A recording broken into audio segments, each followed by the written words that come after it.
Over the past few months, I've been writing about almost everything related to Fate Stay Night and almost everything in the Type Moon universe in anticipation for Fate Stay Night Unlimited Blade Works. While I already have a review on Fate Stay Night, which covers my thoughts and how good I think it is, it only has a brief description on my thoughts on my experience. I want to expand on my personal thoughts on my experience with it and why I'm looking forward to the new Fate Stay Night.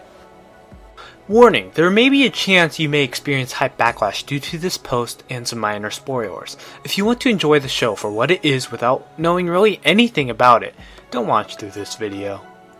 The first time I heard about Fate Stay Night was from one of those top 10 visual novels lists, and I heard that it was good. I expected nothing, but got something amazing. That means I'm probably doing a great disfavor to you guys, huh? I did not expect the deeper and darker themes. I did not expect the excellent character development due to the slow pacing.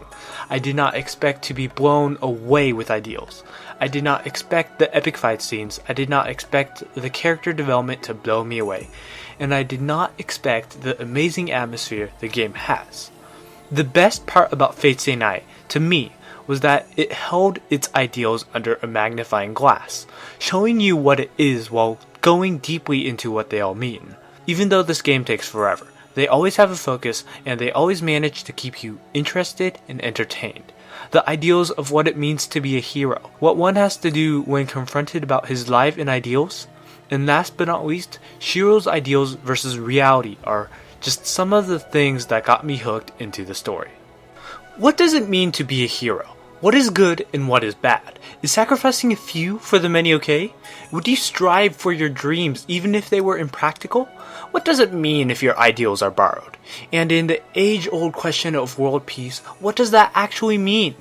By getting rid of conflicts, you get rid of competition and thus progress. To me, Fate Stay Night was more than just a story. It was an experience. It told a story of philosophy and grand ideals, but as it was doing that, it was shaping my own viewpoint and my viewpoint on the world around us. Type Moon has been crafting ideal bending stories extremely well for a decade now, and I can't help but fall in love with them and hype about them. It told a story I never expected before. A story full of action, but full of development. A story that was thrilling, but painfully slow at the same time. It was a story filled with ideals and motivations of characters, but also a story of people in the day-to-day life. This perfect harmony between slice of life and action is something I love and appreciate.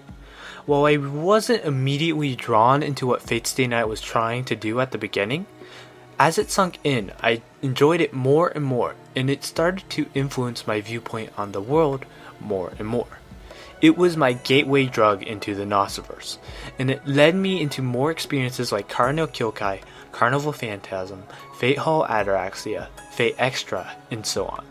These games then added to the influence on my thoughts and made me enjoy Fate Stay Night even more. Or were just silly and enjoyable. Yes, I adore Fate Stay Night in the Gnostiverse, but many people do not share this opinion, which may be due to some of the troubled releases of this series so far. The 2006 anime by Dean tried to be an adaptation of the Fate route, but it started to throw things that really shouldn't have been there, and the adaptation failed to capture the strong points of Fate Stay Night while butchering others. It had some memorable moments, but those memorable moments were stuff like people die when they are killed, and CG dragons, thus helping to add the idea that this show is horrible. The 2010 movie adaptation of Unlimited Blade Works was just way too short. Hell, the length of the first 2 episodes of the new anime is longer than that movie, and it butchered the plot. It looked better than most of Dean's works, but it still looked poor in comparison to many shows out there, and combined with the story, once again alienated newcomers to the series. Last but not least, the English version of the Fate Stay Night visual novel was only a fan translation of the original eroge version, and people were alienated by the hentai scenes.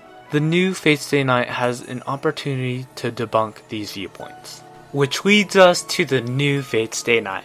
Of course there's the affordable adaptation of Unlimited Blade Works, but before we cover that, I want to talk about the relatively recent release of the visual novel that was overlooked by a good majority of people. Beastware's English release for Rialta Nua. If you were interested in playing the visual novel but were turned off by the eroge, you now have the option to turn that on or off. And if you played through the original release, they have new Rialta Nua exclusive scenes. If you want to see all of the OPs, they include all 8 of them, and if you were impressed by the visuals in Fate Hall Ataraxia, they now have some of those effects and slightly improved art. The guys over at Beastware toiled to make this release great. In my opinion, this release is much better than the original Mirror Moon release, and is maybe the definitive version of Fate Stay Night. I've only played a little bit of it, but I really like it so far, especially the ability to switch to the new 2012 soundtrack. I'll make a new version of my video review of Fate Stay Night because I noticed there were some editing errors, and this time I'll fix up some of the typos and wording and add a Rialta Nua segment, and that'll happen whenever I get time to do it. The written version of that's already done though, you can check the description for that. So, now on to the main topic. Fate Stay Night Unlimited Blade Works. I don't think I've ever been so excited for a single piece of a medium. Never before have I ever been obsessively speculating on what a show will be like. Never before have I obsessively watched trailers in anticipation for a series. Never before have I ever gotten so excited for an announcement of a series that I decided to do a review marathon over everything a company has made before, like this. And it's the first time that someone is adapting a show that I'm a really big fan of, the source material that's relatively obscure, at least here in the West. And I can finally show people what I really enjoy without them being alienated in some way.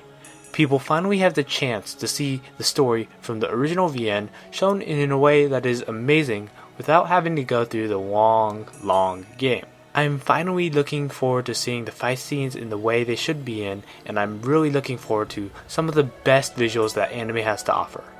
I'm looking forward to an amazing soundtrack by the guy who did Mahou Tsukai no Yoru's soundtrack, and I'm looking for a Fate show that I can recommend that I really love.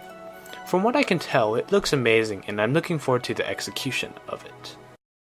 I am the hype of my Fate Stay Night. Type Moon is my body, and Ufotable is my blood. I have written over 1,000 words. Unknown to hype, nor known to Fate Stay Night. Have withstood days to watch Unlimited Blade Works, yet those eyes will never forget Dean.